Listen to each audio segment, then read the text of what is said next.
Poa, mambo vipi? Kama kawaida. Unyama? Uhakika. Bwana, swali langu ni kwamba imetokea mwanamke kakupenda, alafu ana hela nyingi sana, alafu amekukuta katika kipindi ambacho wewe hauna hata hela. Je, wewe kama wewe unaweza kumpokea yule mwanamke au utamwacha apite? Kwa mimi? Kwa mimi nampokea. Unampokea ila ana ukimwi. Sawa tu, yeye hata kama akawa na kaswende, mimi nampokea. Ila unajua ana magonjwa ukiwa ukimwi ujue ni ugonjwa hatari sana.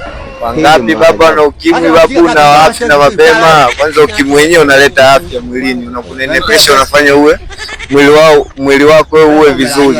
Kwa hiyo unapita naye sana kama kipanga. Nauliza babu, maisha yenyewe magumu mtaani hapa. Vijana tumekaa tu hatuna mbele wala nyuma kudadeki. Mimi napita nao. Unaruka naye kinyama. Wangu umetija sana. Unaitwa nani? Jamaa anasema anapita naye. Je, wewe mwenzangu niambie hapo katika comment.